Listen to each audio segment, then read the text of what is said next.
Las Vegas Discount.net's the best there is. Save up to 50% on your next Vegas trip. And travel, rental, shows, and tours. Find the deals you're looking for. Las Vegas Discount.net. Las Vegas Discount.net. If you're going to Vegas for deals that are the best, visit Las Vegas Discount.net.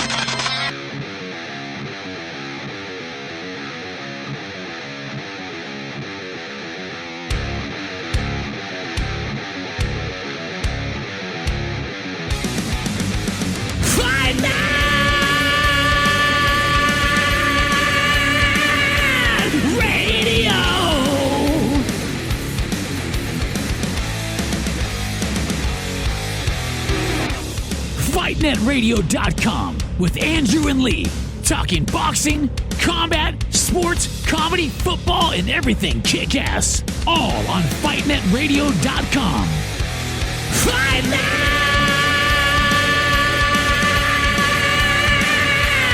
Radio! Hola, soy Julio César Chávez. And lights out, baby. Lights out all day. This is Sugar Ray Leonard, and you listen to Fight Net Radio. I mean, this is ridiculous. It's a radio show. It ain't a one-hour television spectacular. Everyone in this room is now dumber for having listened to it. We gon' know. I got eyes and ears everywhere. I got friends all over the world, man. Who gives a shit with White? He's a piece of crap. With a tear in my eye. Hi, everybody. Welcome to Fight Net Radio. My name's Lee Hunnish. I'm joined by Andrew Lomachenko. Andrew is a writer. I am the comedian. Today's the air quotes in the correct place, Andrew. My job is to make you the sport that we love to hate, and Andrew's job is to be an impassioned fan. How are you today, Andrew? Doing good. How's it going, Lee? You sound down, Andrew. Has the Raiders... I know how to pick you up. Has the Raiders season got you down already? No, we're doing all right. 2-2. Come on. What's wrong with that? Nothing. All right. Nothing at all. It's better than the Chargers. Yeah, the Raiders are doing okay right now. Some of the teams have had to have some major injuries for us to, pull out those victories, but that's the NFL, right? Right. One team had like 3 starters on the bench that day on the offensive side of the ball. It doesn't matter. We won, but who knows? Who knows? I like where we're going, Lee. I like our running back. Hey, can we say he's real? Okay. Jacobs. You can. Hey, come on, Lee. Have you watched this kid? No. Oh, you don't? The Raiders aren't in Vegas yet. I told you I'm not going to be. Oh, dude, you're not watching them when they're in Vegas. Why would you think you're watching them then? Because I told you I'm buying season seats. Oh, okay. Hey, you know what? There's a lot of people that don't know about that. They think the Raiders are going to be shown on Channel 2, 10 a.m. over here in the Bay Area when they're gone. Do you think they'll be shown in the Bay Area when they're playing in Vegas? Yeah, of course. I know this because I'm in San Diego, right? You're as a Chargers absolutely fan. Insane. So San Diego is still being treated like they're regular Chargers fans, right? So they get all the San Diego games on local TV. I heard the Raiders aren't even played in L.A. and we're in Oakland. You're not. Okay, the Chargers then. are. The Chargers get one channel. The Rams get the other channel in LA. Exactly. Right. I wonder what's going to happen with our other channel when the Raiders are the Las Vegas. What will Kroenke and Spanos do? Technically, in a non-football market, you get 3 morning games. You get usually 2 on one channel and 1 on the other channel, right? You're used to having a team locally, so you can have up to 4 games. Like the LA market can have 4 games in the morning, right? Like a Rams game, a Chargers game, and then the doubleheader. But you're right. We only have 3. You're right. Right. It's usually 3. It's usually 3. Right. We get LA's. I've had 4 with the evening game, 5 with the morning game, like today, the 6:30 game, 6. But ever since I've discovered. Was someone playing in fucking foreign country today? Yeah.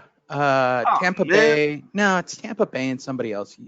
Trust me, it's like Tampa Bay versus Detroit or something. Yeah, but I probably blew it on my fucking fantasy. Watch this. Oh, yeah. Look, I've already won. I don't know why everybody else is playing. Oh, no, I'm not talking. I never even went back to. You know what? That was stupid. I fucking don't even know my site. For those of you wondering, Fight Net Radio's fantasy football is going to be won by me.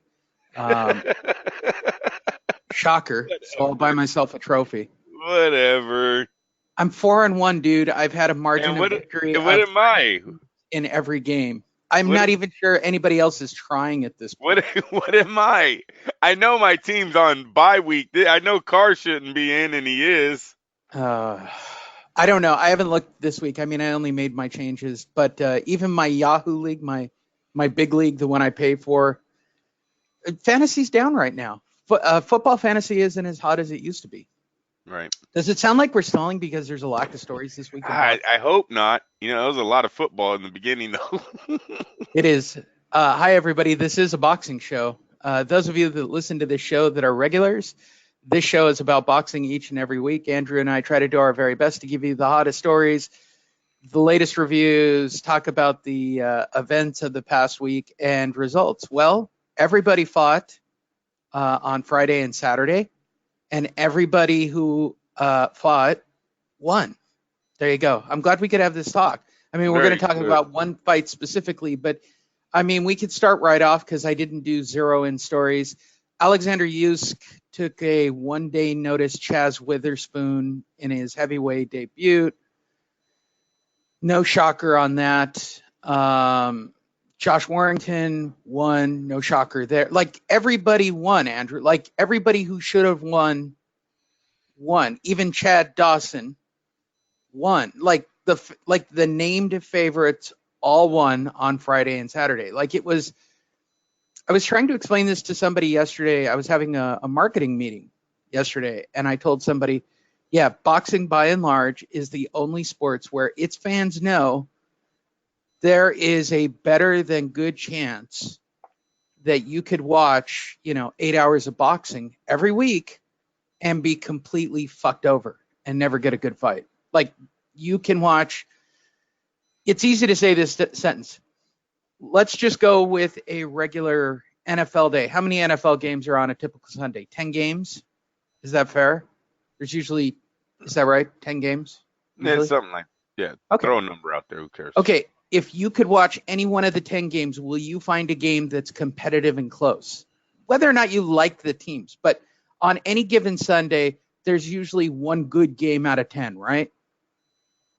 Yes. Yeah. I'll agree with that. Yes, okay. Sir. If I was going to force you to watch a DAZN or PBC card, fights. Yeah, right. And I'll even give you an extra 4 fights, Andrew, right? 14 fights. Right. Are you going to get one good fight statistically? No. Don't lie. Right. And right now it's very likely you might see a man get injured on these cards. Right. Because they're trying to, like, it's literally, to put this into perspective for all of you going, what are you guys talking about? I don't understand you. Okay. Let's say that my daughter's high school team was called in at the last minute to play the Chargers. Hey, we lost Pittsburgh for tonight, Andrew. Do you guys down in San Marcos, the high school team, do you guys want to come up and play us on Sunday Night Football? There's going to be an injury. There's going to be a couple of kids who get killed on the field. I mean, I don't want to be a jerk about this. I mean, I'm sure that they could probably pull their punches on some level and probably not destroy them, but it's like men against boys in boxing right now. Like, I'm surprised Chaz Witherspoon didn't get hurt. Like, how do you take a fight on 24 hours notice? And that's because he went to his corner and said, stop the fight. That's why he didn't get hurt. Right. Because he's been fighting since before there was boxing, right? He's had 4 defeats, Lee, 3 of them by stoppage. The kid knows when to pull out now. Now Chaz stops his own fight. Right. Smart guy. Smart guy. Otherwise, Usyk would have jacked him up. That's the reality of boxing right now. We're not, we're going to talk about it. We do have a few stories to discuss this week, but I watched Canelo flip-flop all week with his, I don't want to fight him, right? To, okay, maybe I'll fight him. Okay, maybe I won't fight him. what's in it for me if I fight him? Like, he did it every single day. He put out a different story since the Triple G fight to where we are today, which is, okay, I guess I'll fight him. Well, I mean, Okay, come on, what else are you going to do to make money, bro? Like, who competitively are you going to get to fight if you're Canelo Álvarez? And everybody just stop this. Well, the best have to fight the best. The best aren't fighting the best. We don't have a playoff. We don't have a Super Six in the middleweight division. We don't have it in the welterweight division. I'm kind of pissed off and over it, right?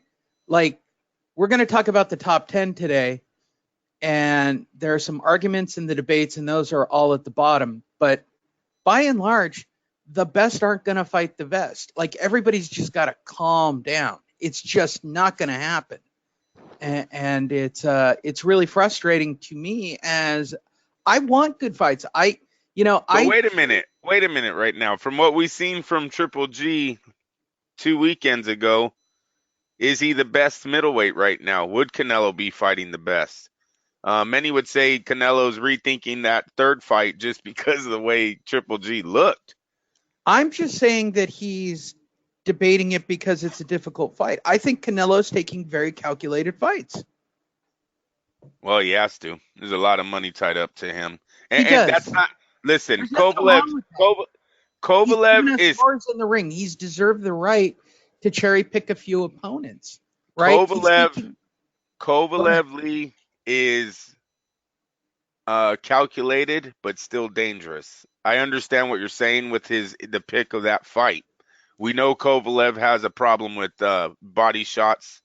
Canelo's one of the best body punchers in the league. And if that might not be what's going to stop the fight, it's the avenue that's going to stop the fight, right? That's the area he's going to work on to slow Kovalev down. So all you guys out there saying that we're picking fruit on the low branches there, on that stoppage, it's just, that's the facts. The facts are out there. Kovalev can't take a body shot. So we know that's why De La Hoya and Canelo's team took this fight. But now on the flip side, we've seen Canelo hurt by a lot smaller men. We've seen Canelo tired in the late rounds. Yes, his defense is good, but he still gets hit. Kovalev's one of the biggest punchers Canelo's probably ever seen, maybe the biggest. So he's moving up 2 weight divisions. No weight clause in this fight. So Kovalev won't be tired. The same training Kovalev's done for every fight, he'll be able to do in this one, not changing anything up. It's a scary fight on that side. So while it's calculated in the fact that he's my favorite, clear out favorite, Canelo is. The age, the skills, I think Canelo possesses way higher skill level in boxing than Kovalev does. Kovalev's a good boxer puncher, but he's not Saul Alvarez. Yeah, it's going to be a hard fight. So I still like Canelo's pick. It's still a fight I'm going to stay home on a Saturday. This isn't Rocky Fielding. Would you agree to that? Yeah, I would agree with that. All right. And look, I'm not trying to completely crap on the sport right now, but I guess I'm spoiled, right? Like, I want everything to be Spence Porter. Like, I didn't expect that to be that competitive, but you guys haven't. Look, I guess this is an open message. I realize our show is really to the boxing, like, our show's for boxing writers. If you're listening to this, you're probably in boxing, around boxing, right? That's our crowd, right? I'm not talking to the casual fan. There's a lot of we don't do casual fan show, Andrew. Like, there's I'm not a lot making, well, no, but they're not all writers. You can't say there's 10,000 writers listening. But our show's expanded. You and I both know this. This show was originally designed to make the other writers laugh. Like, that's the only reason we did the show. That was the point. We were going to talk about the shit they didn't want to talk about, maybe force them into writing a couple of stories or use us to piggyback ideas, right? Which is what they did. We've expanded, and our listener base is, there's a few casuals, but by and large, the shit I'm saying isn't escaping boxing fan. Like, the people who listen to us get it. They know they're getting fucked over every week. Like, we should be able to get a Spence Porter every single week. If you're going to crank out, right, every single week a fight card, a DAZN or an ESPN or fuck Showtime. Did you see that? I didn't put it up, but Jimmy Lennon, no, who was it? One of the Showtime had somebody come out and do no, Showtime's doubled down and they've invested even more money into boxing. What, into Clarissa Shields? Are you shitting me? Nah, Showtime hasn't put on a competitive card in so long, I don't even know what it looks like. Like, they've burned my ass so many times. Showtime's not on my list. It's that doesn't even rate. It's over. They haven't done a pay-per-view with PBC as a welterweight fight in the junior middleweight division and now in the heavyweight division. Like, it's totally over. They're out. I don't know when they're going to tell everyone else, but Showtime's out of this. Yeah, I agree. But they how about literally ran a story this week of, no, we're even more committed to boxing. How about this one? They're just trying not to have Bob Arum's prediction come true, so they're going to wait a little longer. Remember, Bob told everyone in 1 year they'll be gone too? Maybe the bosses are like, fuck him. Here, Espinoza, we'll give you a few extra months. Here's Clarissa Shields. Do something with her. Yeah, and there's nothing to do with her. Then her brother knocks out the fucking trainer, gets her shit canceled. You know what?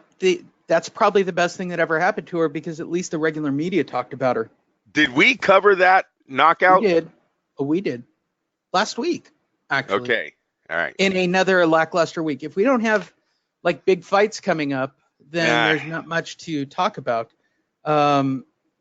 What do we have coming up? Like, I feel like this is the slow before the storm kind of thing that we're in the middle of. So going into next week, the weekend of the 20th, right? Is that right? Yeah. Yeah. Yes. 18-19. So look at Dazen's card. You go out, you just skip Dazen. Yeah, it's crap. There you go, Dazen. Boom. Yeah, that's why I didn't even mention it. Newcastle, England. Okay, that's not mentionable. Golden Boy Facebook watch from Chihuahua, Mexico. Yeah, I'm on that.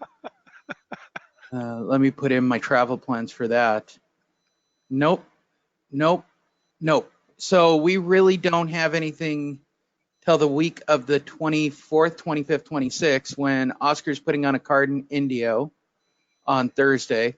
Friday, not Milan, Italy, but on Friday there's, UFC Fight Pass. I actually was originally going to go to Reno to cover this fight. That's a Roy Jones Jr. card. And then on Saturday in Reno, I was originally going to go. It wound up being my sister's surprise birthday party. Yay. Nice. Shakur Stevens and Joette, and you're at a fundraiser. So neither of us are going to Reno to have fun to see the first decent. This is a decent fight. It's not a great fight, but it's going to be watchable at least, right, I would think. Right. But the rest of the card is crap. Oh my God. The rest of the card is Reno, Nevada. It's a long drive for one fight, bro. Long fight. No, definitely no names. Good, keep going. Right. I'm looking for a big name. Like, hey, go up. There's Progress. When's him?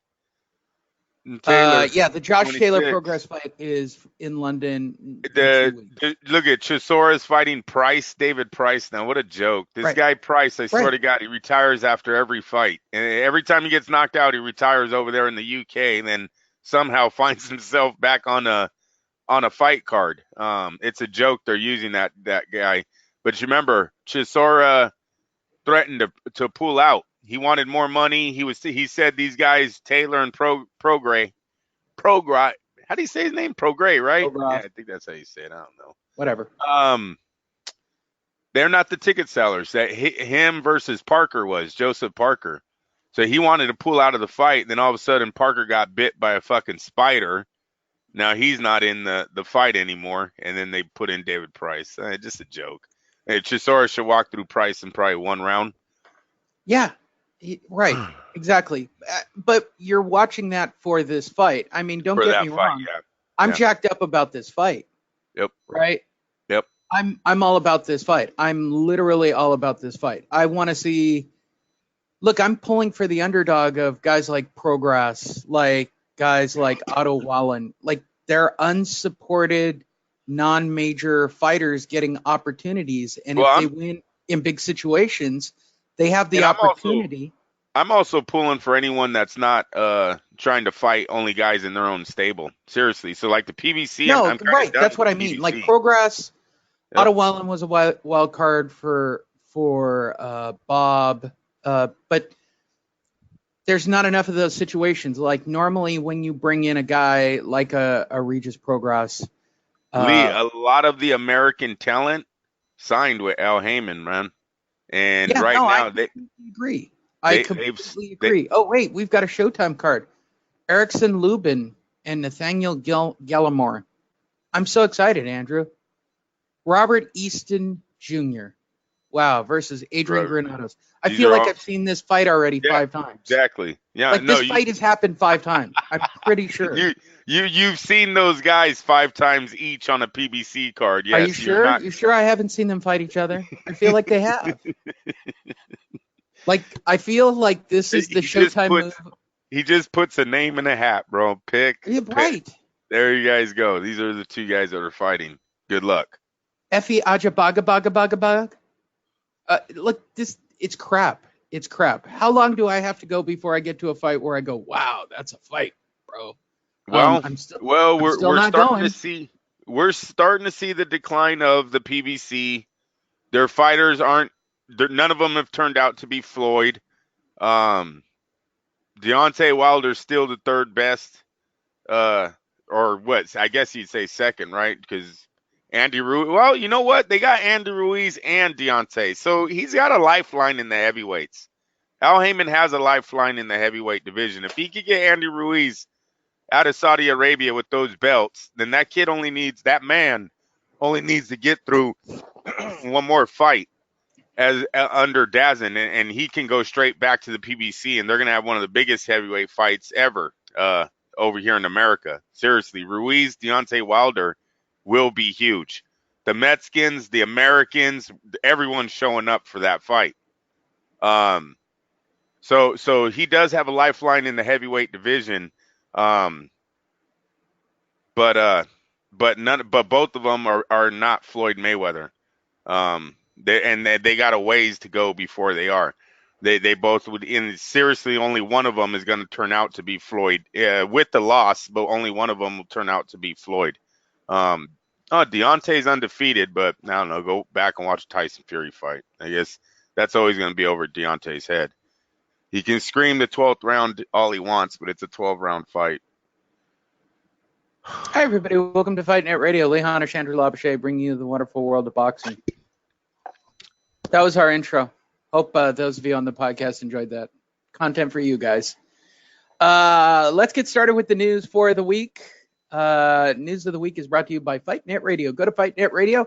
Check out everything on the page. There are links to everything you like, ways to listen to the show, video, clips, and a comprehensive news feed based on the old Google machine, so it's not influenced by any one organization. Also, please check out our Fight Net Radio merchandise store. But if they're willing to pay you, we would be one organization. Look at Lee. That's a callback. People who are watching the video are, what? Because you don't listen to the podcast. Go to fightnetradio.com, click on the link. If you're a video person, go listen to the podcast every single week or one of the broadcasts. If you're a broadcast person, go to Fight Net Radio and click on one of the video links. You can watch video of me staring into a camera like this. There's no Andrew on video this week, but let's not worry about that too much. Okay, let's start right off with the biggest story of the week. Braun Strowman is going to face Tyson Fury.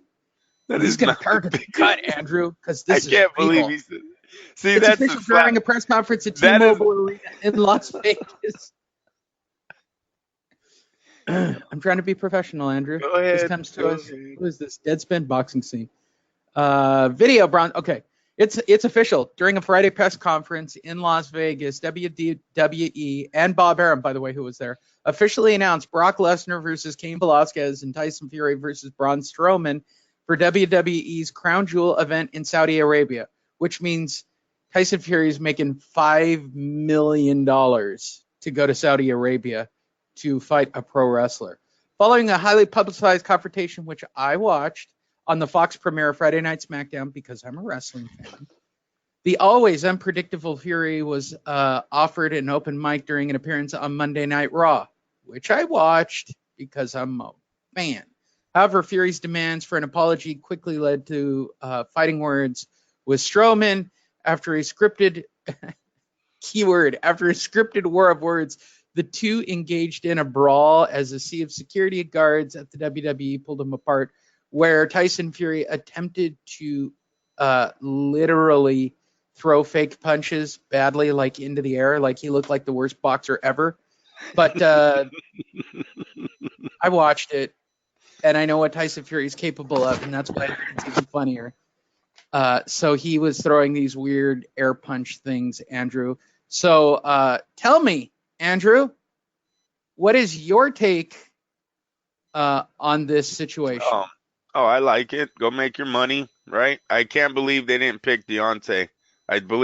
Listen, I know why they took Tyson. Tyson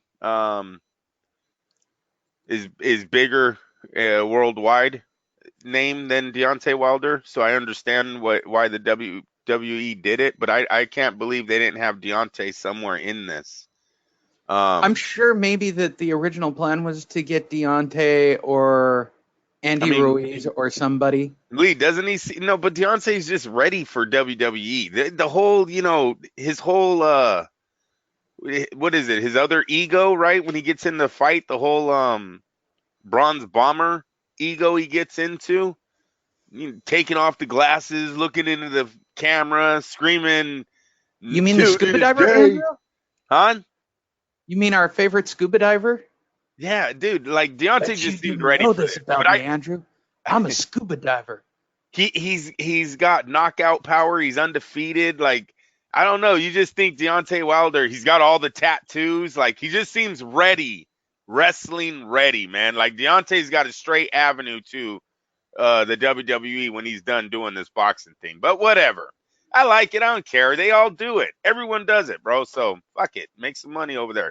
Saudi Arabia hands out money like there's no tomorrow, man. So these guys are finally tapping into that.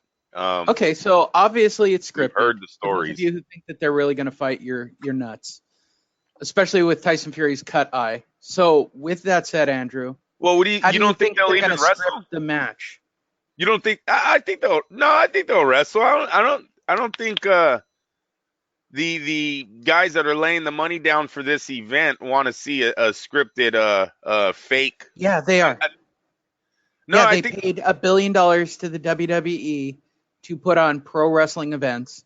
No, I understand that. I get that about it, but I think they are going to throw each other around. I think he's going to try to protect Fury's eye. Don't look for him to punch Fury on that side of the face, but he might pick Fury up and dump him one time. Why not?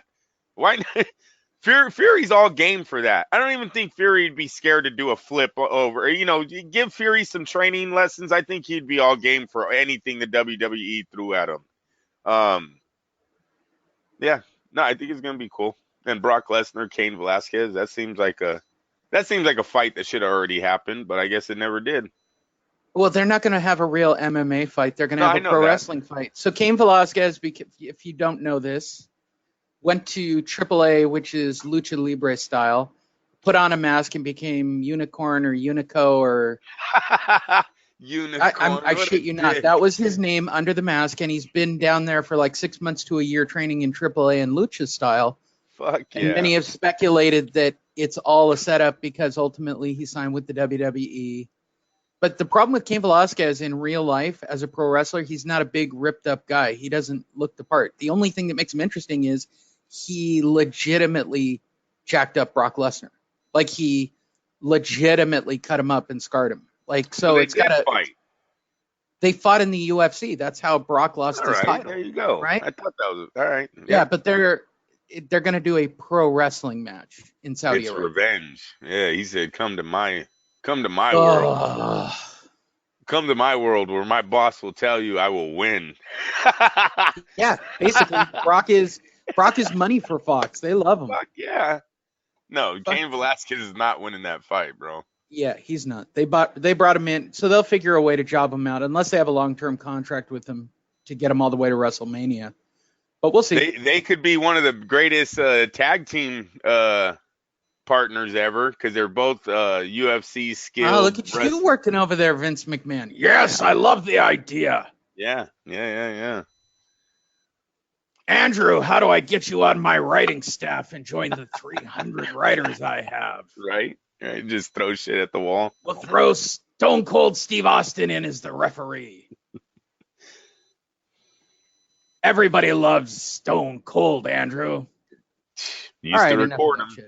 I have a VHS tape lead dedicated to Stone Cold. No lie. Oh, no. Stone Cold versus McMahon was the shit, man, when we were younger. Or I was younger and you were much younger. Right. Oleksandr Usyk. Let's get to real boxing. Oleksandr Usyk made his debut. For those of you watching the video, covering the news, we actually covered a large intro about this on the podcast, which gives you an opportunity to go to Fight Net Radio and get 20 minutes of Andrew and I ranting about today's boxing scene. All right. Oleksandr Usyk arrives at heavyweight, stops Chaz Witherspoon in 7. Okay. This comes to us from Boxing Scene. Oleksandr Usyk heavyweight era is officially underway. It took 2 tries and nearly all of 2019 to get it underway, but the 2018 Fighter of the Year and former undisputed world cruiserweight champion enjoyed a successful debut in Boxing Most Storied division. It came in the form of stopping Chaz Witherspoon after 7 one-sided rounds Saturday evening in front of a capacity crowd in Windhurst Arena in Chicago, Illinois. Referee Hector Afu waved off the contest after consulting with Witherspoon's corner prior to the start of round 8. The long-awaited heavyweight debut of Usyk came via 5 months delay, as the journey was initially due to begin in late May. Ooh, ponder a sentence. A torn bicep left the Ukraine southpaw on the sidelines for 8 weeks before being able to resume training, with the October fight date giving him a career-long 11-month inactivity stretch since an 8th-round knockout of Tony Bellew last November. Andrew? Blah, blah, blah, blah, blah, blah, blah. Blah, blah, blah, blah, blah, blah, blah. Oleksandr Usyk made his debut against Chaz Witherspoon. What did you learn about the newest heavyweight sensation? Hit the brakes a little on the heavyweight division and him taking over. Look, I liked what I seen, but he's a heavyweight now. So when these guys hit, they hurt. And I seen him get hit last night, and I don't know if he had showed enough to say he can keep some of these top 10 guys off of him. Now, I don't have anyone in particular that I think will beat Usyk right out the gate. I'm not saying that. Usyk might, if boxing-wise, he's very good. Very good. He's not superior. I got to say that. Technically, he knows his craft. God-gifted talent, it's average. His speed, You know what I'm saying? His defense, all of it. It's all good. It's good. He did good, but he's not like some of these guys. They not only did they learn their craft, but they got these God-gifted talents, and that's what separates them from the rest. So Usyk, he doesn't have that size advantage anymore. Okay. And last night I seen him land a lot of shots, flush punches that didn't break the foundation of a guy who has been stopped before in his career. A guy that didn't look like he wanted to be there last night. I think we all can agree to that. From the very first round, Chaz Witherspoon looked like he didn't want to be there. They took a check. I mean, come on. The guy was like 245 pounds, and that was at the weigh-ins. That's not with dinner and breakfast. He was, I think they said 38 years old. He has 3 defeats, 2 by stop. I think one's a DQ though, so he didn't get knocked out in that fight, but he has been stopped, and he's now got 3 stoppages and 4 losses. There's nothing there. So he took a check. He showed up, he got paid, he didn't want to get knocked out. He told his corner to stop it. You seen how disgusted the corner looked when he told him to stop the fight.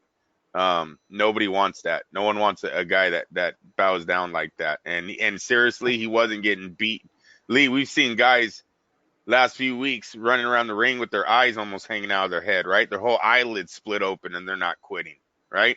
This guy gets hit in the face a few times flush. He's out of there in 6 rounds. That was an embarrassment. No one in Chicago cared because everyone wants to see Usyk win. I will say, does Usyk's name when they chant it sound like bullshit? For some reason, over my TV, it kept sounding like they were saying bullshit, but it was Usyk. I get it, but it just sounded funny. Did you catch that? No, I didn't, but you're funny. I usually listen. Okay. Insider tip. Andrew, I finally stopped paying for ESPN Plus and DAZN. Oh. Yeah. Why wouldn't I just go stream it online? Oh, Lee, because it's garbage. Come no, it's on, not, because man. I can listen to the international broadcast that way. Well, you know like what? And I can't. I got tired of the ESPN international broadcast this Saturday. Fuck it. I don't know how many times I was going to fall asleep. I'm like, what did he say? And fuck. No. Sorry, I like the English guys better than. I don't like the American announcers. Oh, they all. Yeah, I know. They all suck. At least the English guys lay back a little more. They're not forcing like, we need audio here, so we will say words. That's my biggest thing about Sergio Mora is he crows, like he has 5 lines that he uses for every fight, right? Right? I'm starting to make a list. I'm going to do a show about the 5 things Sergio Mora says about every fight.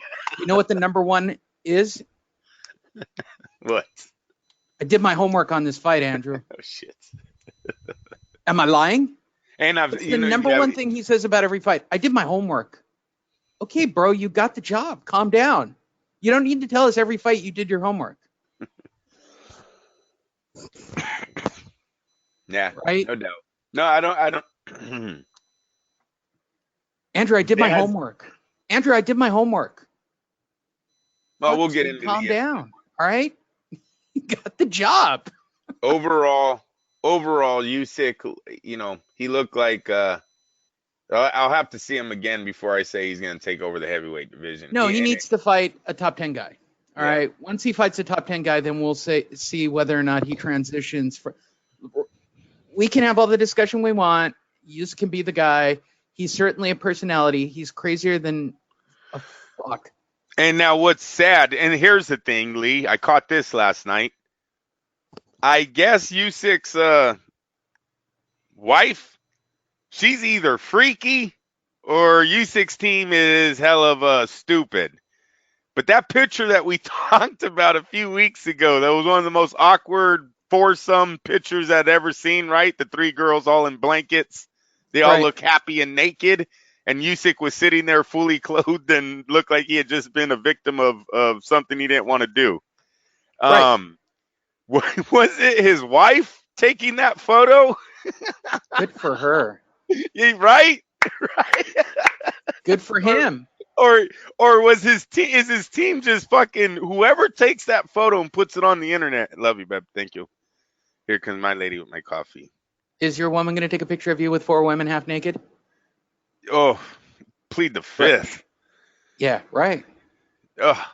I mean, don't get me wrong. I mean, like every guy lives in some kind of weird fantasy land that's how his life's going to be. I'm just going to leave that one open. I'll leave that. I could be real with myself and say she cuts everybody. Yeah, right. That's the reality. That's the reality. I've never dated anybody that wouldn't have that kind of response of I'll cut him. Yeah. Moving forward. Wouldn't go home. But no, seriously, he's got a wife, Lee. He's got a wife. What the fuck were they doing? Yeah, I agree. Hey, Usyk, you're fucking smart. You're a genius, bro. Shirt on, hand over his chest, one over his private part. Like, dude, fucking genius. Now I get it. That's the only way you're getting out of that. Oh, hell yeah. That was a staged photo for me to look really hot, hun. Forget that. That's absolutely, dude, this stupid ass team. He would get that man divorced before he's even the heavyweight champ. Absolutely. Patrick Day, Andrew, is in a coma after the brutal knockout last night, as we discussed earlier. Yeah. Junior middleweight Patrick Day remains in a coma Sunday after undergoing brain surgery following the ugly knockout loss to Charles Cronwell on the Chicago undercard. He was knocked down to the floor twice before being floored by a right hook in the 10th round. The back of his head bounced off the canvas while his eyes remained open. He was unconscious from the moment he hit the mat. Here we go. High school team taking on a pro team, Andrew. Right here. 17 wins, 4 defeats, 1 draw. So was he looking like he was on his way to the Floyd Mayweather career? No. Not at 17-4-1. He's looking like he's more of the career of your locker room combination. It's a high school team playing a pro team, Andrew. I know. And I know, Lee. And it's on, once again, it's on the undercard of the undercard, which should never have been on TV. And I know people, you're like, oh, well, that doesn't make it right. And I get that. I have to go back to this young man right here at 17-4-1 knew what the hell he was doing when he signed the contract, right? So, but the fact, everyone knows this is a showcase fight that shouldn't be on TV. Showcase fights are to pad records and get fighters to the next level that are supposed to go to the next level. We all know this shit in boxing. This stuff used to never be on TV. 17-4-1 never used to be on TV. The undercard, Lee, when you used to go 10 years ago, off TV undercard is what it used to say on our sheets, right? Right. Now this shit is all on TV. They took that out of there. 100%. Because we have streaming services that want content. They want content. And they got it. And he's in a coma from the content. The streaming apps are lucky no one's paying attention right now. Seriously. Once they get a De La Hoya or someone American that can sell a Sugar Ray Leonard. I would say Floyd, but damn, he didn't become big until he was in 29, 30. It's someone right out of the Olympics, right, Lee, that we're going to follow from when he's 21 to when he's 39.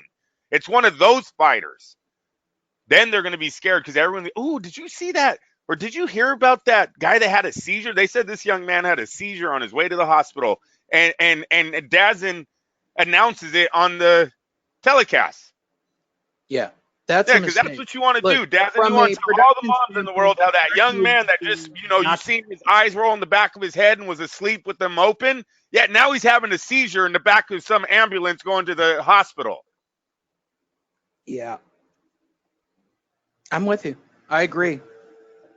It's the downside to the situation. And this is why, as boxing fans, we are screwed every single week. Like, not only are we getting it, like the lower name fighters who are just thinking, oh, I'm getting an opportunity.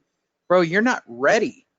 All of you guys that bragged about the money, you trainers, you fighters, the fathers of fighters, you guys all bragged about, oh, look at the money we're making now. Look at the money that boxing is making now. And now we're seeing the effects of everyone wanting to put their money into this sport.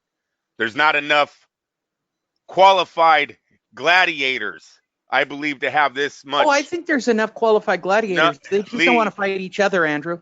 Lee, yes. But, Lee, we're talking about these undercard ones that they're showing. Or maybe we need to take the undercard events off. The ones that we know are showcases. When you have an undefeated Olympian prospect going up against a guy who's 17-4-1, you might not want to show that fight. When you absolutely know it's going to be a slaughter, you might not want to show that fight. That's a padded record fight, right? That's all you're doing there. I agree. You're preaching to the choir on this, Andrew. No, I'm trying to preach to everyone out there in the boxing world.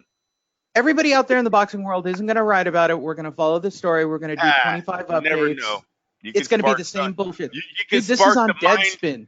Lee, this isn't like I'm reading this off a boxing scene. Lee, this is off a Deadspin. This is Wait a minute. What if you spark the mind of a young journalist who hasn't ruined his career yet?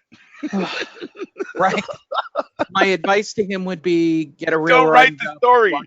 Don't write it. Yeah, right. All right. All right, let's talk about the Errol Spence car crash, the cartwheel to Ferrari, and the video. This almost ended American. For those of you who boxing. don't know, let's recap the story. Welterweight boxing champion Errol Spence crashed the speeding Ferrari in Dallas early Thursday and was badly injured. The crash happened at 3 a.m. when Spence's Ferrari crossed a median into oncoming traffic, flipped over several times, ejecting Spence, who wasn't wearing a seatbelt. Spence was taken to the hospital and placed in intensive care. Spence is awake, responsive, and his condition is listed as stable. He did not sustain any broken bones or fractures, but has some facial lacerations. He is expected to make a full recovery. That's a release. Nobody's seen Spence.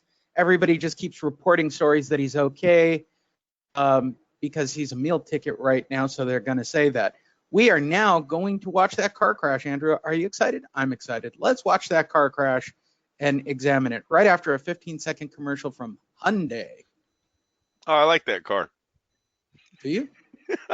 No, but if they're watching, I do. I don't know. We don't have any audio, so it's just a Hyundai logo. Damn it. That we're staring, who's not a sponsor of this show. For those of you who are listening to one of the broadcast platforms, this is very dull. Okay. Come on. Oh, my God. Make this end. I don't even want to hear it. I wouldn't drive a Hyundai. I'm not a Hyundai guy, Andrew. Although they have a really fast vehicle. I'm stalling for them to get through the commercial. All right, let's look at the car crash. Here it comes, Andrew. That's him right there, right? There's his body rolling. That little dust, I think, is Spence. Yeah, that's that him. little cloud on. Yeah, the little cloud on the side, I think, is Spence rolling. Yep.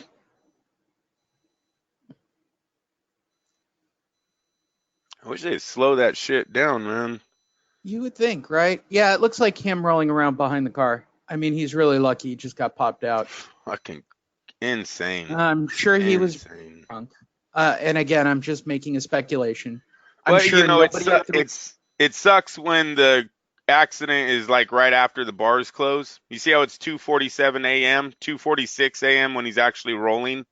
That's what sucks. Because your theory of he was probably intoxicated is probably correct. 46 minutes after the bars shut.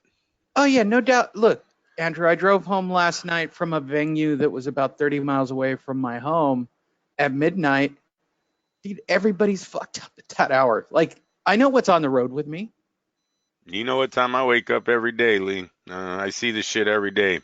Right. Not every day, but at least once a week, dude. Guys going into other lanes, people falling asleep on the road. They're not even, you see it out there. You definitely see it. So put it in a Ferrari, let it drive real fast, and bada boom. There you go. That was exciting, Andrew.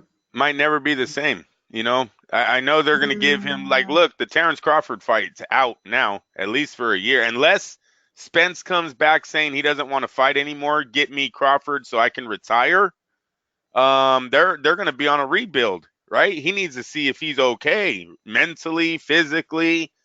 Yeah, because like Lee said, you think they're going to come out and tell us every injury he got, people? You think they're going to give Terence Crawford that type of information? Yeah, he broke his hip. Yeah, there's no fucking way. There's no fucking way. There's a reason why in pro football they came up with the doctor's tent. Right. For those of you who are wondering, hey, why do the guys who get hurt go into a tent? So the other team can't see what's hurt on the player. What's really hurt. Yeah, the guy's out there holding his wrist. It's his fucking... Yeah, you're absolutely right. No, you know what it is.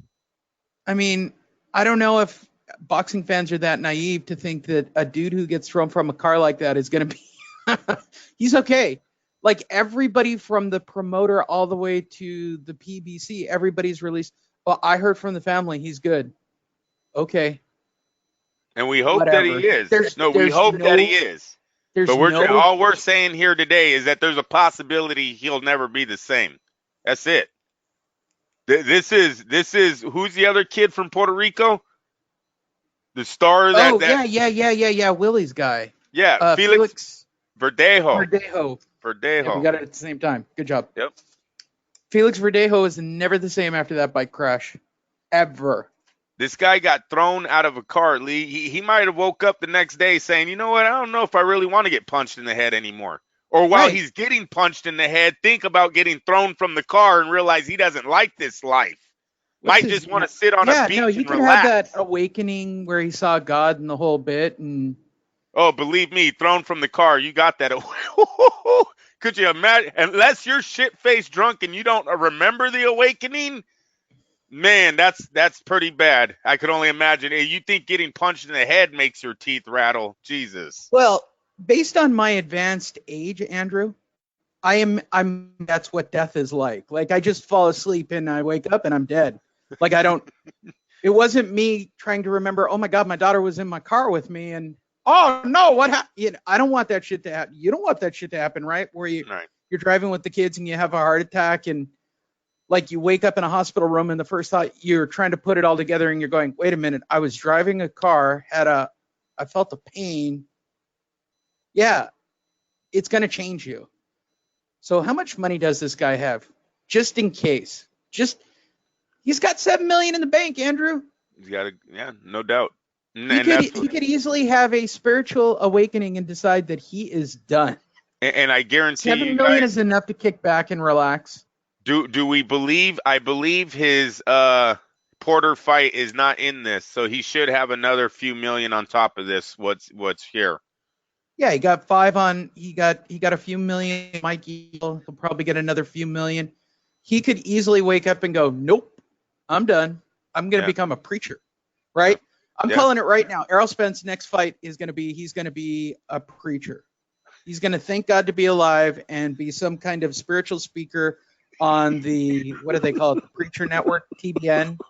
The one that Evander Holyfield's on all the time, mumbling and explaining how much he loves God. Oh my gosh. You just had to take it over. Like, we're doing fine. And then let's. The show isn't for everybody, Andrew. Remember the review? It's not everybody's cup of tea. I mean, shit, man. I haven't been really motivated at least this week, Andrew. It's not Mayweather going victory from there, China though. exhibition. Hey, Lee, wait a minute. Lee. Yo. I have to agree with you, though. That's a very good prediction. And something happens like that in your life. It's gonna happen, dude. He's gonna be on with. If he was religious, he's gonna be on TBN with Evander Holyfield and getting baptized on live TV. Could you imagine how many times he when he goes back to church, how many people are going to tell him, you know, you're supposed to be dead, right? You know, you weren't supposed to make that. Yeah. Come on. TBN with Evander Holyfield, full on laying of the hands and praying for him. Thank God he's alive thing. You guys think I'm joking? It's scary. I'm just calling that for his next fight. Crash. It sucks for Terence Crawford. Now Terence Crawford, he's going to take all the leftovers. He's going to fight Manny. Yeah, he's going to fight Manny. He's going to fight who's the Keith Thurman, Danny Garcia's. Like, he's got all these guys. Yeah, whatever. They're already angling the Porter thing. He's afraid of Porter. No, he's not. If he is on the sidelines, you guys, if he is on the sidelines for a few months, does he even come back as a welterweight, or does he just go full-blown junior middleweight? Yeah, right. This crash might have messed up a lot more. No, it's over. It's over. Everybody calm down, and Errol Spence will be back to normal. The only people that keep putting out the story are the people making a paycheck on him. I haven't really seen something from the family. I've just seen public press releases. I've been tracking the story pretty tightly. Just the people that are getting a paycheck. It's not about the man. It's not about his health and well-being. Until Errol Spence of a camera walking out of a hospital or being we think alike, bro. That's exactly what I was going to just say. In this world today, Lee, if he didn't have any bruises, just a few face lacerations, where's the fucking photo of him in a hospital bed with 2 thumbs up and a smile? Bro, we get pictures of fighters near death update, and when they can twitch a finger, we get a video. Right? There's nothing. I haven't seen a photo. We got a picture of a car crash. It's 9:30 in the morning on a Sunday in the West Coast. I haven't seen a photo of him with 2 thumbs up yet. And that's a very good call there on calling their bullshit. His next fight will be on pay-per-view. It'll be on the TBN network. I'm calling it right now with Evander Holyfield, and he's going to have his big spiritual awakening. So gonna. Let's forward. My favorite fighter, Floyd Mayweather, backs away from China exhibition and eyes Pacquiao. Shocker, because Errol Spence was a crash. Look at the dates, Andrew. Look at the dates. There's no coincidence for Floyd, right? He's already angling for his next $100 million or at least multi-million-dollar payday. He's not getting it out of China. Errol Spence is hurt. What's that leave for Floyd? Oh, what about Pacquiao?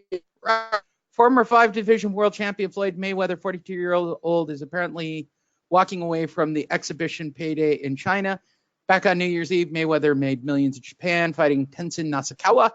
Mayweather retired from active fighting back in 2017 after stopping Conor McGregor and making an ungodly sum of cash. According to Hong Kong's Def Promotions, Jay Lau, Andrew, he met with Mayweather twice to finalize the deal. The exhibition bout would have taken place first half of 2020 in a brand new casino. Right there, bro. It's right Lau. there. Did you ever watch Indiana Jones? Lau Shay was under the impression that Mayweather would finalize terms, but now the undefeated boxer is more interested in a rematch with Manny Pacquiao. I don't know why we danced around it. I just know that this is happening because of Errol Spence. Yeah. So if you guys are wondering what happened because of a car crash, you're looking at it on the screen right now. That's right. Life is weird, bro. I'm telling you right now. He gets a car crash. Fucking Keith Thurman is out with another. What did Keith Thurman do the other day? He's out again until 2020. Stubbed his toe, Andrew, on the way to pick up his kids. Right? So whatever. So he's out. Dude, that leaves guys like Danny Garcia, Mikey Garcia, Floyd to beat these guys tomorrow, man. He doesn't even need to train. He really don't. These guys are not on his level. The PBC was all about Errol Spence. Yes. And Danny Garcia. They were making that fight. They were pitching that fight. They were ready to announce that fight, which was a tune-up. Mayweather probably would have done this little sparring bullshit in China, made another couple of million, and then fought Errol Spence. Guaranteed that's what they were hoping for. Yep. I can see it all right now. That was exactly the game plan. And Al Heyman is like, look, I'm about to lose my company, so we need to cash in. Floyd, you're going to fight Pacquiao right now in Macau, and we're just going to make this fight happen. That's it. That's what's happening, kids. The fight I've told you is going to happen is going to happen. It's been the ace in the back pocket of the PBC since they put Pacquiao under contract. They put Pacquiao under contract. And if you guys think that the PBC is not a Floyd Mayweather company, you're insane. You got to put in there, Spence fucked his own career up. This accident, this single car flip, can you believe that? The single car flip is going to ruin his career, dude. He just put Mayweather back in as the face of the PBC. Right. There's nobody else. There's nobody else. Danny Garcia is a total fucking flop. Mikey Garcia, you can't rely on. He's not signed with anybody. According to Mikey, not signed with. That's what I'm saying. Bro, that's what I mean. He has no loyalty to any. And that's cool. You guys don't act like I'm knocking the man. He wants to be loyal to himself and go out for his own contracts. That's great. But you'll never be the face of a company. These guys, they build the company around them. The plan Lee just broke down for you. Take Mayweather out and put in Spence. It was supposed to be him. Danny Garcia, easy win. Bing, bing, bing. Manny Pacquiao, easy win. Then you move on. Do you want to fight Floyd? Do you want to go junior middleweight? The world is yours. The whole thing was built for you. Yep. Not happening anymore because Al's already switched gears.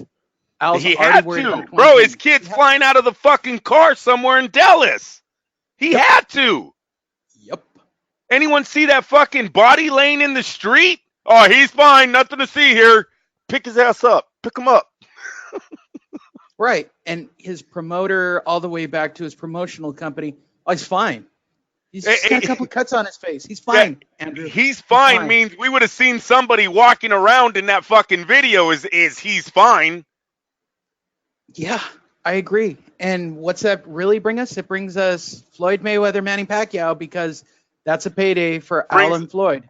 We have to rewind it 4 years. We're going back 4 years now, you guys. There's not a single person that Al Heyman has made since 2015 that can step up into this place. And that's a fail for everyone who signed with him thinking they're going to be Floyd. Yep. And don't be surprised when UFC jumps on board to help promote this thing and take a piece of it, because this is a great jumping in point. And why not? Yeah, no. I like, you know what? I can't say that, Lee. We're already seeing guys fall almost every month. I won't say every week. Damn, it seems like every month, what? We're seeing a fighter either in a fucking coma or he's dead. And now we're going to add in more money? Yeah, I want my piece. Well, dude, we don't even have guys fighting each other right now. What the fuck are you going to bring? I'm telling you, you put in too many Conor McGregors in with professional strikers, yeah, they're going to see a fucking injury in their sport, in their promotional thing really fast. Dude, this is professional boxing. I agree. I don't disagree, Andrew. I know. In fact, I'll tell you how far. Good job. Don't think the drinking game has gone away, kids. I know. It's a hot take out of Andrew. Guys. It's been slow. Let's talk about Ruiz and Joshua, shall we? The venue has been built or being built. I don't even know how it works, Andrew. The video came out, right? The whole thing was about this crazy monster. Hey, there it is. They're fighting at the Firehouse Subs. No, they're not fighting in Firehouse Subs. They're fighting literally in the middle of the desert. They built literally a ridiculous. That's like awesome. This thing is crazy, Andrew. That's awesome. Look, this is what Mark Davis don't have right here, people. It's called money. They're in the middle of the desert just building a giant venue. Fuck yeah. They claim it's going to be for something beyond this fight, but they have so much money, they're just building the venue for this fight, Andrew. Look at the size of this stadium. It's ridiculous. That's awesome. I think that's all of Saudi Arabia going to the fight, Andrew.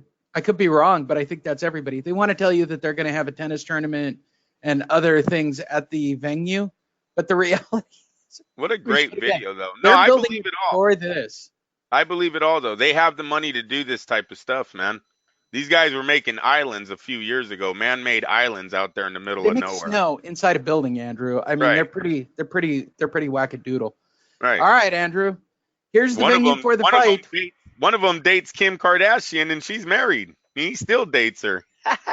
The mom, I guess, goes with her. He pays her $5 million to sit on a couch.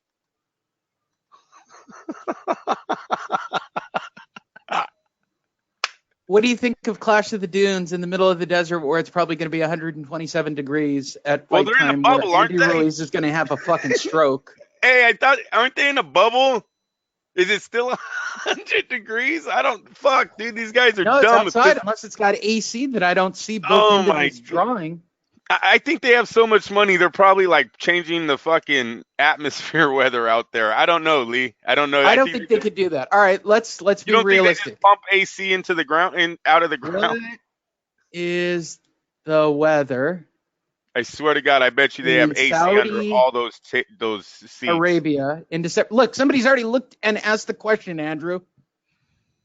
Yeah, it rarely falls below 69 degrees, Andrew. Yeah, that's daily not bad. It's about 88 degrees. That's not bad. No, it's the windstorms. Hey, check on windstorms, sandstorms. Look for sandstorms in December. Let's see what that says. That's going to tell us a lot. Saudi Arabia sandstorms? Yeah, in December. Oh, my God, like Mission Impossible? No, it gets bad out there. That's why the rich don't like to really travel out there, they say. Like Dubai and all that, everyone wants to go there. It's actually really cold right now. All right, so December sandstorms, Saudi Arabia. Mm-hmm. Yeah, that's why people listen to Fight Net Radio. No, I'm dead serious, bro. Would that not be the best if there was a full-on dust storm? A dust storm is also called a sandstorm. Blah, blah, blah. It didn't say anything about Saudi Arabia, though. Maybe it doesn't happen too frequently out there, and that'd be fine. But that's what last one was in December 2012. We could get lucky, Andrew, which would make it a really exciting evening. I think no. Maybe it's Dubai. Maybe it's Dubai that gets them frequently. But yeah, planes can't land, shit like that. Like they get really bad out there. So maybe it's just Dubai. I think Mission Impossible was Dubai. I don't think it's Saudi. Okay. But yeah, I'm with you. Yeah. There you go. Well, at least that, and that's why it's outdoors. Now wait a minute, Lee. Give them credit. They got the weather. Okay. They got no sandstorms, and they have the money. What the fuck's the problem here? Stay in your fucking military guarded hotel. Don't ever leave. Dude, it's scary. Nah, I don't know, man. Andy Ruiz is going to get paid, Andrew, and give the belts back. Hey, do you stay I would want to stay at the American Embassy. Can that happen? No. If I was Andy Ruiz, I'd be like, fuck that. You station me at the embassy. I don't want to stay anywhere else. I'm not sure. Look, based on him being a Mexican American, I don't know if that's the smartest call with Trump as president. Oh, you're such a dick. Hey, we seen what you said. We seen what you said about being Mexican. Right. Yeah. You can't trust the American embassy right now. Fuck that. You belong down the street, boy. Oh, wait, there ain't one down there either. Ha! Yeah. You're staying at the Motel 6 Saudi. Go stay with Tom Bodette. Boy. I'm just kidding. Ooh. I don't know why we make every racist white guy Southern, but it's funny. Moving forward, Nigel Benn, who can't seem to get a fight or get approved to fight because of his age being, 55, he feels like he's being discriminated because now he wants to sue everybody, Andrew. The Dark Destroyer will compete for the first time since 1996 when he takes on fellow former champion Sakio Bika on November 23rd in Birmingham. At 55 years of age, many are questioning the decision, with some reports suggesting he'd been denied his British Boxing Board of Control license, hence why he's instead applied for the British and Irish Boxing Authority license. Then replied, yeah. Am I going out on a limb here to say Sakio Bika is going to knock this dude out in 6 minutes? Sakio Bika doesn't knock anybody out, Andrew. Golly. That's why he's fighting him. He is a lot fresher than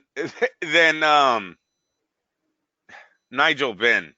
They said he hasn't fought since the 90s, bro. The 90s. The 90s is correct, yes. What the fuck, man? He's going to get destroyed over here in 2019. But he doesn't knock anybody. Look, dude, he doesn't knock anybody out. Knockouts. He has not 20 to mention, Sakio Bika is, 96 himself? So, he's never been stopped. No, this is so scary. That's a good chin, bro. You got 7 defeats and not one. He hasn't fought since 2017. It's not like he's fresh off it. Go to Nigel Benn now. Let's see Nigel Benn's last fight. Oh, no, yeah, it's not going to be good. Hopefully. We don't need to do this. We're trying to help Nigel Benn out. The Dark Destroyer is not going to go well. 1996, bro. Look at the photo. The photo's from 96. Yeah, I probably have that card. I probably have that card in my garage. 96. Steve Collins.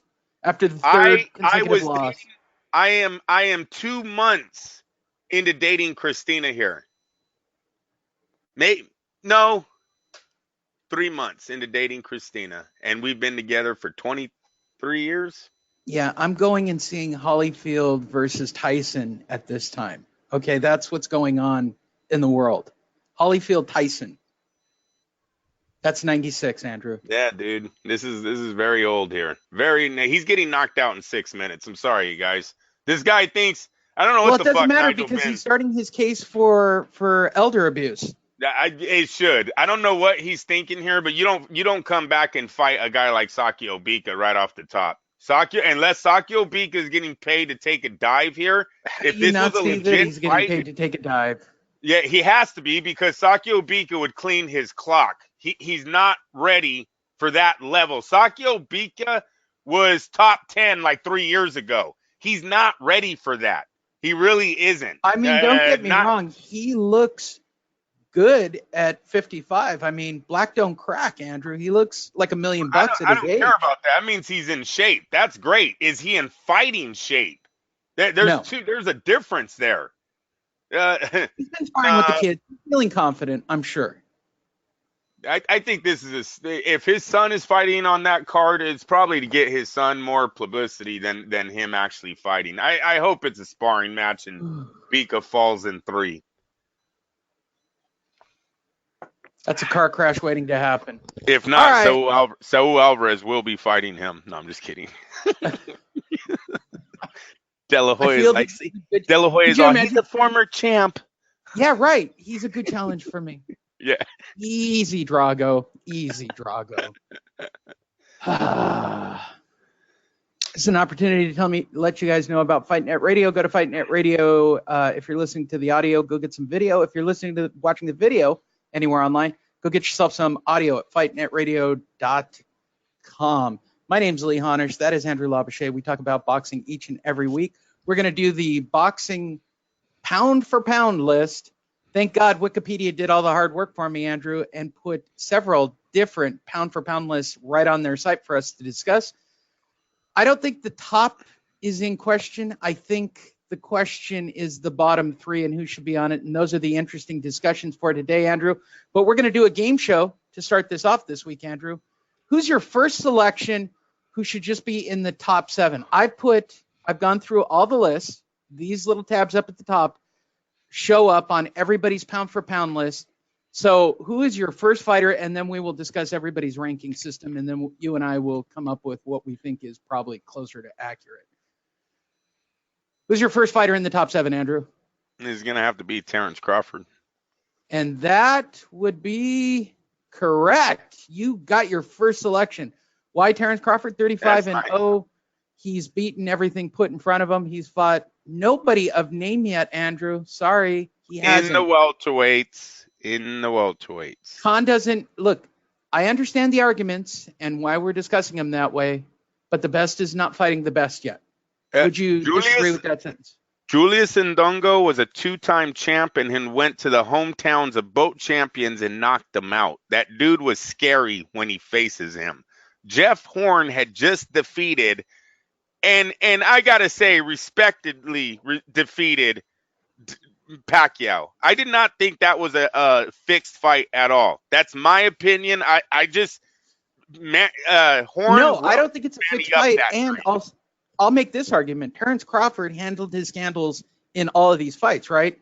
TKO of Khan, TKO of Benavidez, TKO of Horn, KO of Ndongo. That's legit, dude. That's handling your business. Yeah. Yes.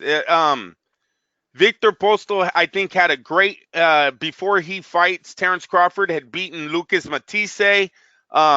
That was a huge win for him. He's undefeated going into that fight. Crawford defeats him. Crawford has done everything he was supposed to with the guys that are willing to fight. But Ndongo and Horn, you're rightly, are probably the best wins of his career. Jeff Horn should have made him the number 1 fighter at the welterweight division when Floyd Mayweather left. I'm sorry. If we're playing the game of the man who beat the man, Jeff Horn was the man at welterweights when Floyd is no longer relevant there. He beat Manny Pacquiao for the fucking title. He gets knocked out in like 9 rounds by Terence Crawford, and here we are saying Spence and Garcia and I don't know who at Thurman. We're all better than Crawford. It's just insane. It is. Who's next on your list? Who should make the top 7, Andrew? That's on everybody's list. We would say Vasyl Lomachenko. I'll go with Vasyl. Correctamundo. Good job. 14-1. I don't know how this guy makes anybody's top 10 list, to be perfectly honest, Andrew. Like, this is the most perplexing thing. We're giving a guy he's on everybody's list. Mr. High Tech. Who the hell has he fought that I should give him a top 10 nod? I mean, am I basing it on his 40-year career as an amateur? They do a lot when you hear the telecasts, correct? They always bring up the amateur record, the amateur... Yeah, but that's not how you make a pro career, Andrew. His pro career is 14 fights. It's Luke Campbell, Corolla, Pedraza, Linares, Rigondeaux. Are you kidding me? Yeah, I'm sorry. That Rigondeaux fight was a total top-ranked job. You know, they took Rigondeaux, 2 divisions away from where this fight should have happened at. And Andrew, how did you get past this Orlando Salido debacle? And never has to face him again. Right. He never faces him again. And I'm telling you guys right now, Who is it? Miguel Beltran, who's the lightweight, the undefeated lightweight. I would keep wanting him to fight Vasily. He has the same style as Salido. Look I can't even remember his fucking name. Good job, fucking Top Rank. Jeez almighty. Burchell? Burchell. Good job. Look at Lee knocking him out today. Yes, Miguel Burchell. Good job, Lee. Fuck yeah. Thanks. They don't want him to fight People that don't guy. think I know about boxing if you keep this shit up. No, I know that, but you're knocking him out the park today. Yeah, I've been stumped and you're helping me out. Very good here, dude. Miguel Burchell, bro. Seriously. He has the same fucking style as Orlando Salido. He has a better record than Orlando Salido. He's younger. It's a mega fight. In Mexico, this would be a mega fight, and Bob Arum knows it. He won't let cash in on the kid. He loves a good race war. Bob loves a good race war. And this guy is ready to face Lomachenko. Bob has no shame. He'll take one of those Irish fighters on St. Patrick's Day, put it in Boston against a black fighter. So Bob has no shame in his game. So that's the fight. That's the fight that should be.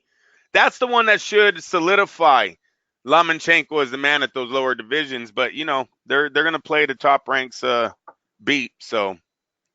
Who's your next fighter that should be on the pound for pound list, Andrew? He might be kind of high here because of a drug test, but I gotta say it'd be Saul Alvarez. You are correct. Oh, Saul Canelo Alvarez right. makes everybody's list, Andrew. At age 29, the Saul Canelo Alvarez, the man who just does really weird stuff. That's Let's a great be perfectly name honest. That's a great list, though. He's the only guy in my mind who's got the record. Jacobs, Fielding, Golovkin, Chavez Jr., Khan. Names, bro. They're all names, Andrew. They're all names. And excluding the one loss earlier in his career, I guess. Right? And the draw. Bro, seriously, Saul Alvarez has no Olympic background. He has no medal. I believe he was 21 or 22 years old when he faced Floyd Mayweather and went 12 rounds. Yep. I think when his career is over, if he stays on the path that he's on today Lee, he's a drug test away from being my number one fighter in the world. I'm dead serious. Look at the list. Angulo, Lara, Kirkland, Cotto, Khan, Smith, Chavez Jr., Golovkin. I'll let the Rocky Fielding thing go because he went up in weight class. And Jacobs. That's tight. He's not. It's a tight record. Daniel Jacobs and Lara are the middleweight, junior middleweight. Those are the two guys no one wanted to face. Nobody faces these guys. He fought them both in his career. Like I said, he's a drug test away. So if he stays on the path that he's doing right now, that Mayweather loss is going to actually look like a victory when it's all said and done because he had no back. He was a very green fighter who is learning in the bars of Tijuana on how to fight and yet goes 12 rounds with the best defensive fighter of our era. So I agree. I have no arguments. Who's next on your list, Andrew? Well, this is where the list gets kind of rocky. Who made everybody's list? We know who it is. It's going to be Usyk, man. It's my personal number one fighter in the world, the unified cruiserweight champion, the guy who likes to photobomb everyone, the most interesting man in boxing, in my humble opinion. You might not know these names, but let me help you out, kids. He beat all of the cruiserweights who had their eyes on becoming heavyweights. You should know the name Huck. You should know the name Breedis. You should know the name Baloo. And once again, if you're not watching the video, Lee, if you look at the flags of where he faced those men, all in their back. He fights them there. He doesn't fight. He doesn't fight at home. Nope. He knows that's easy money. Nope. He's going and taking these. That's why he thinks he can break into the American market as a heavyweight. I don't blame him. Manchester, Moscow, Riga. I don't even know where Riga's at. Yeah, that place. Or is that Germany? Place. I'm going to just say Germany, right? Marco Huck? Yeah, is that the Max Germany flag? Let me help you out. Max Schmeling, Prague. Yeah, that's Germany. Yeah, Germany, okay. And then America. I mean, this dude's flown all over the world and just He went taking and titles, got the titles. He taking took names. the titles for the titles. Yep. And there's no shock that he wants to go to heavyweight, all the titles, and be the guy. He's going to, Andrew. There's no doubt in my mind. Yeah, I got to slow down on that. Last night there wasn't enough. I didn't see enough power. I seen a great boxer. He great counter puncher. Good defense. But he was being hit by a straight right hand. He got hit a few times, and I didn't see his power doing a lot. You guys, Chaz quit because he didn't want to get hit anymore. That's all that was had. Chaz was there for the knockout. He went on the ropes. He allowed the guy to hit him 4 times and didn't knock him out. So he said, I quit. Yep. If you ain't going to do it, I'll do it. I quit. Right. Because he's a psychopath. He's not a psychopath. You can't knock this out. This is the fucking Terminator. Hey, he is probably going to lose fights, but he's going to lose by decision. He's not losing because you knocked him out. Dude, he's certified. Like, he's got crazy eyes. He's got a crazy jaw. I'm all about Oleksandr Usyk. I'm all about it and his crazy antics. I love it. Who's next on your list? Out of all of them, Triple G, Lomachenko, Usyk, Bivol. We watched Bivol fight last night. Him and Lomachenko seem to have the best personalities to do crossover. Triple G. I don't know why Bob's not jumping on Usyk. I don't know. Like, Bob has been signing heavyweights over the last couple of weeks. He's already with Dazn, bro. He signed with Eddie Hearn. Oh, is that what it is? Yeah. Got an Eddie deal? All right. Yep. That would explain it. All right. Yep. So who's next on your list? Well, they're going to go with the kid that was just ejected from the car. I totally don't agree with this, but we'll run with it anyways. Errol Spence makes everybody's list, Andrew. Beat Sean Porter, beat Mikey Garcia, and then it's not as exciting. I don't think Peterson makes him. I don't think Brook makes him. I don't think anything below that makes him. Literally, we're talking about a guy that we're talking about as one of the greatest welterweights because he beat Garcia and Porter. And Mikey Garcia had never fought as a welterweight before that night. He is literally a lightweight champ. 2 divisions down. He is not Roberto Duran. He's not labeled the Hands of Stone and has 89 wins and 1 defeat. Come on, people. Whatever. He's a 5-1 favorite against Sean Porter, and he gets a split decision. He's a 5. I'm going to say it again for everybody because you guys all thought it was a close fight. He was a 5-1 favorite against Sean Porter, and he only got a split decision. So is he the best of the best, Andrew? Never tested to know. He got this Never title. Never going to find out because he's going to be on TBN praying to God. You're so stupid. Rounding out everybody's list. It's going to happen, Andrew. It's just going to happen. Rounding out everybody's list is Gennady Golovkin. Yes, he still makes everybody's list because he's, Triple G, Andrew. From Kazakhstan. This is bad, though. He's not one of the best in the world. I don't know, man. Where's Dervinchenko at if he's the best? It's just like Porter. Where's Sean Porter at if Spence is ranked number 4 or 5? Was Porter ranked number 11? I mean, he can't be that far down the list. Right. And his, Lemieux? Wade? Brooks? Don't get me wrong. We're basing it on the fact that he was the undisputed unified champion, middleweight champion forever, right? He just was. Right. He had years of a run defending all of those belts. And that's why we hold him up on a plateau. But moving then into the Canelo fight, then he gets a draw. Everybody calm down. Scorecards matter at that point. And then a loss to Canelo. He didn't get the win. Sorry, I don't want to break it to anybody, but he didn't win. Yeah, and in that Daniel Jacobs fight, Lee, I think he loses the last 3 rounds on all scorecards. Jacobs was coming on hard at the end of that fight. I don't know what the scorecards were, but I think Triple G wins because of that knockdown, if I'm not mistaken. He drops Jacobs in the 2nd round. Whatever the case, I remember Daniel was coming on hard at the end of that fight. Triple G never rematches Daniel Jacobs. And if you've heard Dazn lately, they have both fighters in the same stable. Has anyone heard of a rematch coming out of Dazn? Nope. Which takes us to the last fighter who makes everybody's list, Andrew, and this one I agree with. Naoya Inoue. Hey. I love this kid, dude. Yeah. Love him. I like his Love alias, him. just monster.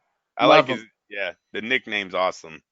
Yeah, he is a monster. He's legit. Yep. He is all that. We'll see, dude. Nonito's going to test that chin there, bro. There's no question. What is it, November 7th? Everybody they put in front of him. The reason he's not getting unified championships is because nobody wants to fight him, and that's for good reason. So at the Super Six, his last two opponents have been 19-0, 20-1, 29-2. Oh yeah, good. But that's all part of the super schedule, right? Like they didn't have a choice. Yep. They all wanted to play ball in this thing. So now you've got a guy who's going to be the unified champion going up against Nene and Nonito Donaire. And when he knocks out Donaire, and Nonito starts delivering at 7-Eleven up in the Bay Area, you guys will know why. This is the two best power punchers of both eras fighting each other while it's still credible. That's what this fight really is, though. Like Nonito Donaire just got like knockout of the year last year or some shit. He was a nominee for it. It just happened in this super whatever event. Like this isn't, oh, you remember Nonito when he knocked that guy out 3 years ago? Yeah, he was really good back. No, this guy's still knocking people out with one of the prettiest left hooks boxing has ever seen, going up against a guy who's considered monster, Mike Tyson. What is he, 28-0-26? Like, let's do this. November 7th, dude. This fight is going to be huge. Yeah, I agree. Learn the name, know the name. The guy deserves to be on the list. It will be very interesting. These super series do one thing. Like I'll say this again about Regis Progress. If he wins that's what this series was designed for. It's made fighters. This is going to make fight net. It's going to make Regis Progress. It made a light heavyweight pretty famous, Andrew, as I recall, who Fight was Net not even Radio. favored. Fight Net Radio's tournament plan. Geez. How long ago that was, Lee? Yeah. Fuck them. We'll never get the credit. There should be a 30-on-30 on that. What about that, Lee? Can you picture me sitting on a 30-on-30 doing one of those quiet, backlit? Well, we were talking about the fight at the time, and we just didn't think the fighter was getting the respect. I had Andre Ward sign the magazine from Ring. He's sitting in the Ring magazine. It says Fighter of the Year, Fighter of Super 6 tournament. I wanted that tournament made for Andre Ward, and it was a great success how that little baby developed. He was a 7-1 underdog to win that tournament when I asked Showtime. Yeah, I told you. Yay, we said it on the show, bro. You know it. Julian knows it. They were all here. Everybody at the time did, yep. HBO was going to buy these fucking fighters if you didn't lock this thing up. We all knew. And about 2 months later, this thing got locked up in a Super 6 tournament, the first ever type tournament in boxing. And now we've had 4 more tournaments, and they've all done good. Nah, throw shit at walls, it'll stick. Trust me. Let's get to the actual list themselves, Andrew, to round this out. We'll start with the Ring magazine and their top 10. Vasyl Lomachenko, Terence Crawford, Canelo Álvarez, Naoya Inoue, Oleksandr Usyk, Errol Spence, Gennady Golovkin. Oh, look at Estrada making moves, man. Interesting, right? Yes, that's my dark horse. If Miguel Burchell isn't going to get his shot at superstardom by getting the Lomachenko fight, that young man right there, Juan Francisco Estrada, has a real chance at becoming the best Mexican fighter of this era, even with Canelo there. He has a lot of potential. Look, Mexican fight fans, this side of the border and the other side, they know their little man boxing. That young man surrounded by a bunch of huge fights. He's darker. Am I racist for saying it? I don't know. Canelo says it all the time. So he's you know what I'm saying, Lee? There's a little bit more of a connection there. He's a dark horse, man. I like that. I like him being on the list at number 8. Yeah, I do too. then the bottom of this makes no sense at all. I'm not sure why Mikey Garcia makes their list at all, unless he paid for that position. And if you can pay to be on the Ring top 10, somebody just send me the number, and I will put Andrew on the list. He'd make a much better number 9 or number 10, Garcia or Manny Pacquiao. Like, I don't even understand those two. Like, the bottom two make no sense. Lee, Pacquiao has more of a fucking argument than Garcia. Pacquiao has 3 solid wins at welterweight right now, sitting with the PBC, right? He beat Broner. Did he beat Garcia, right? Yeah. No. Spence beat Garcia. Who did Pacquiao? Go to Pacquiao. Click on his name. Let's see who he's beat. Because I could have swore it was box rack. Yeah, sorry. Hold on. All right. I could have swore it was 3 guys he's beaten under the PBC. Remember, it made him hot again. We're like, dude, this guy's hot. He's probably going to get Floyd's fight. Maybe it was 2. Going down. He took out Thurman, Matisse, Broner, and Matisse. Yep. So he has more of an argument, seriously, than Mikey Garcia does. And that's just that's facts, man. Yeah, the Mikey glaring Garcia issue hasn't here done is shit the in loss years. to Jeff Horn. I'll let the Floyd thing go because everybody loses to Floyd, but he does okay. I mean, the 2 Bradleys are really interesting. Jesse Vargas was a nobody and still is a nobody. Oh, no, but I personally think they're only going off his last 3 fights is what got him back there. How do you, why do they do that? You've got to look at the career of a fighter. You've got to. Come on, people. It's credibility of where he was before that loss to Horn, right? He's still top 10 before Horn. So he loses the Horn. He's probably off of the pound-for-pound list for a few months, maybe a year. You have 3 solid wins. He comes back at number 10. I see the argument. Mikey Garcia, I do not see the argument. Mikey Garcia hasn't done shit in years. Mikey is exactly what the PBC does. You see that record, 39-1-30. Everyone's like, dude, his record is so good. Bro, look at how active he is. Let's look at who he's fought in. There's reasons why some of these PBC guys, they're nowhere in their career, yet you look at their record and they're 35-1-31. It's like, dude, you have a great record. What are you doing? Why have you been on the sidelines so long? It's just the PBC way. Another fighter who got away with that in his career at the end was Miguel Cotto. Miguel Cotto, people after 2 defeats knew he wasn't the same guy, but he got big fights. And whenever he was in the ring, shit, you look at his record, only 2 defeats. That's a great record. Everyone in the boxing world already wrote him off, though, right? Yep.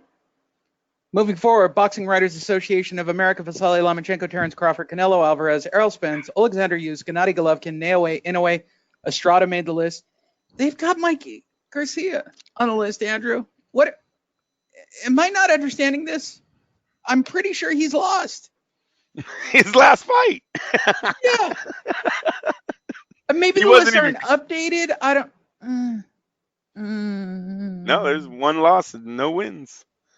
Look at Easter Jr., Lipnitz, Broner, Zachalka. Everybody beat Broner. I don't even know how we prop Broner up for as long as we did, but everybody, when you start to review records, Adrian Broner, it seems to me like he lost to everybody. In the welterweights, he did. You're absolutely right. His greatest moment is as a lightweight under De La Hoya. As soon as he goes PBC, he tries to gain weight. He's chasing Floyd. He thinks he's the second coming of Floyd Mayweather, and his fucking career goes south. Paul Malignaggi should have beat him. Remember that fight? And no one thought Adrian Broner beat Paulie that day in New York. So, and this list is not impressive. Robert Easter Jr., he was the champion. What is it? It was Linares and Lomachenko, I believe, above. We didn't want to see Robert Easter Jr. You know what I'm saying? We wanted to see Linares or Lomachenko. Let's be real here. No, I'll fight Easter Jr. Let them 2 fight each other. I'll fight the winner. Hey, you guys, I'll fight the winner. Oh, did they fight each other? Yeah, I'm fucking gone. I'm a welterweight. Sorry. Explain to me how Anthony Joshua was on this list. He shouldn't be. Where is he in the ball? Oh yeah, he should be off. No, you get dropped Maybe 4 this times. hasn't been updated or they haven't updated it, but these two of these things do not seem like the other. What's the thing from Sesame Street? Andy Ruiz should be number 10. Oh, Seriously. he shouldn't even be on the period. No, Andy Ruiz knocked out Anthony Joshua in a legit way, though. 4 knockdowns in 5 rounds or something like that. He whooped his ass that night. And if Joshua was the face of heavyweight boxing, Lee, he whooped him so bad. It's like, how is Joshua going to beat him? If Andy Ruiz gets on the bro, that's if he gets on the inside though, and his left hook was that effective in the first fight.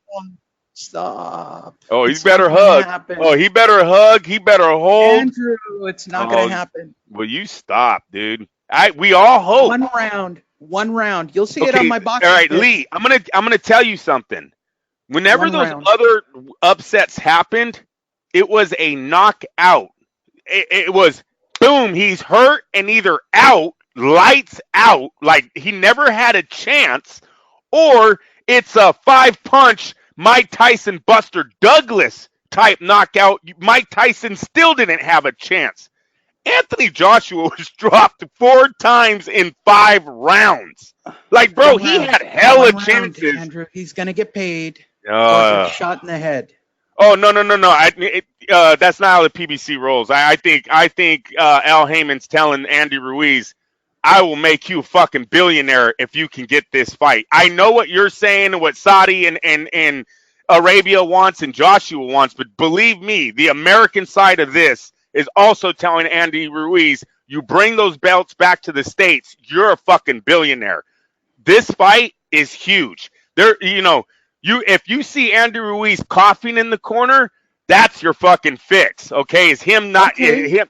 If I was Andy Ruiz, I would be bringing my own chef. I would be bringing my own water. I wouldn't trust anybody with anything. I would have disinfectant wipes. My team would wipe down my room every fucking time I entered that goddamn place until I'm fucking out of there. Now, we've been watching the Andy Ruiz videos. Do you think that's really going to happen, Andrew? Would I know? No. Hey, I'm giving him pointers, right? Hopefully someone on his team. Lee, listen. Andrew, he's not leaving Saudi with the titles. Yo, I know that. Hey, Lee, listen. Lee, listen to me.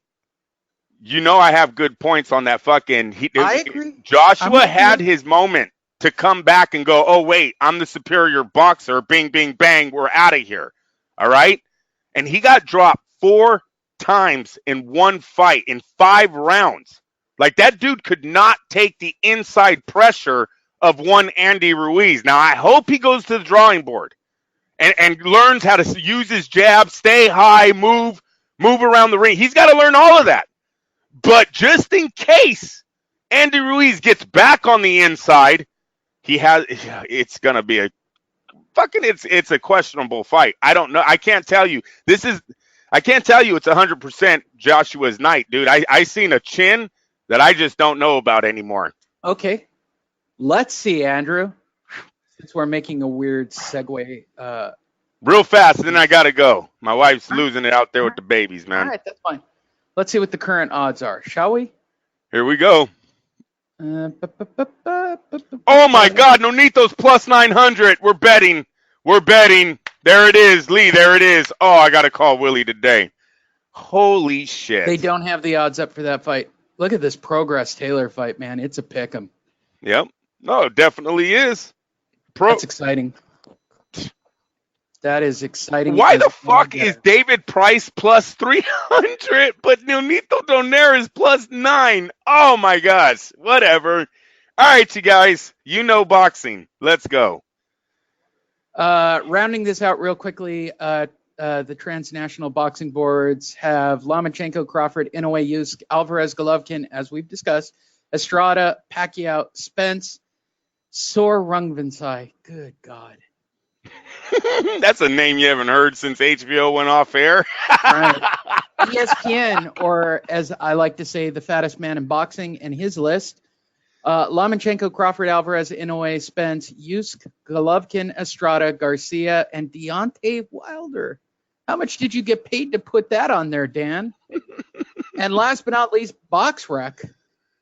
Hey, Álvarez, look at my guy. Crawford, Golovkin, Lomachenko, Spence, Usyk, Miguel Burchell, Andrew, Yee. There he is. Callum, Beefy Smith, Leo Santa Cruz.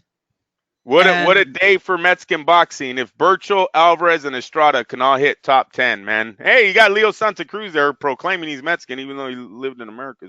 He was born in Mexico, right? Yeah, he was. All right, maybe he lives in Santa Monica with everybody else. I know, but if he was born there, he can do that. So they would have 4 in the top 10. That'd be pretty big. Half the fucking sport would be from that side. So that'd be pretty big. Yes, it would. Hey, everybody, go to Fight Net Radio, where you can check out the video of today's episode. If you're watching the video, go check out the audio of today's episode by going to Fight Net Radio. And while you're there, checking out all the different platforms, click on the merchandise store and pick yourself up a t-shirt. We'd appreciate it. That'll do it. My name's Lee Hunter. That's Andrew Lomachenko. We are Fight Net Radio. We'll be back next week with more. Thanks for listening or watching. Fight Net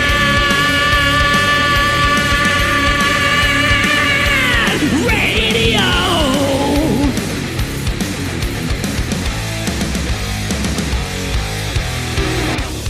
FightNetRadio.com with Andrew and Lee. Talking boxing, combat, sports, comedy, football, and everything kick-ass. All on FightNetRadio.com. Fight Net!